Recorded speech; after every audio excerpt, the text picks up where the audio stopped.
But one thing that's also concerning, and Shay and Jared, I'd love to bring you guys in this because you are, I guess, more affected than anyone else on our panel, is this is the time to prepare for hurricanes. And this is when the Hurricane Center has emergency managers and meteorologists that come into the Hurricane Center, and they kind of discuss this is what happened during the hurricane season, good, bad, indifferent. It's just a time where everyone can come together and discuss ideas. And for you guys in Charleston, the season has been pretty active. The last couple of seasons have been pretty active for the Southeast Coast. So this is something that really hits home for you where you all are.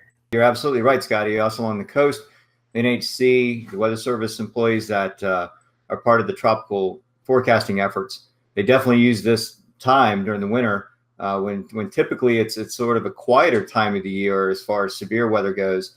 A few winter events here and there that make it maybe as far down as Charleston or maybe a little bit further south, but maybe a few high wind events. But a lot of times this downtime is utilized.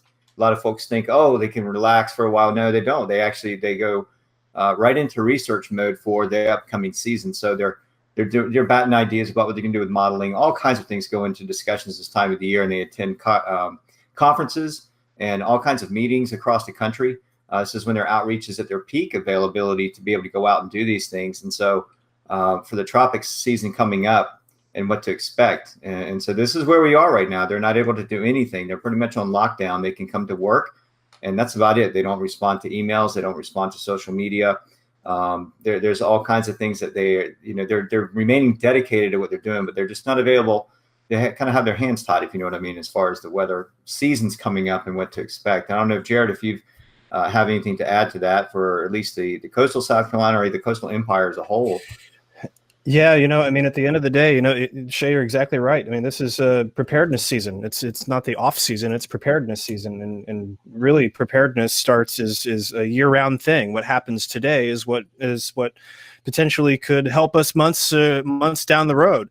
And so, it's a very complex situation. And the other part of this too is just in day to day, right? So the Weather Service operations and day to day, we can still, communicate with, severe weather, but I've heard some cases where, Peter, one of our panelists, posted the other night that, Weather Service up there, out of Mount Holly was not posting snow totals because of the shutdown. So, some other offices were posting snow totals if they exceeded some sort of warning criteria. So it's really it's really complex. It's weird, It's just weird because these guys are very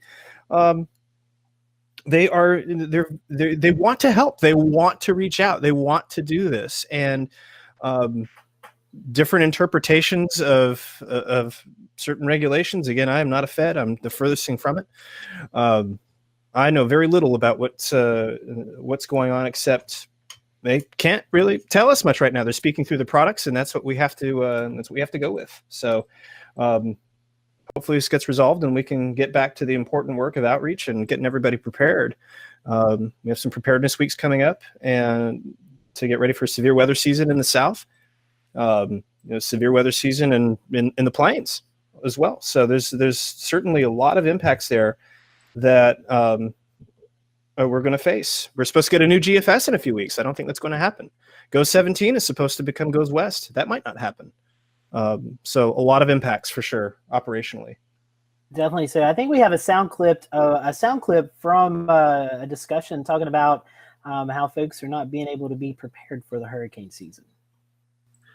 In the off season, we primarily focus on hurricane preparedness, outreach, education, and training, and none of those activities are permitted during a shutdown. This has implications down the line.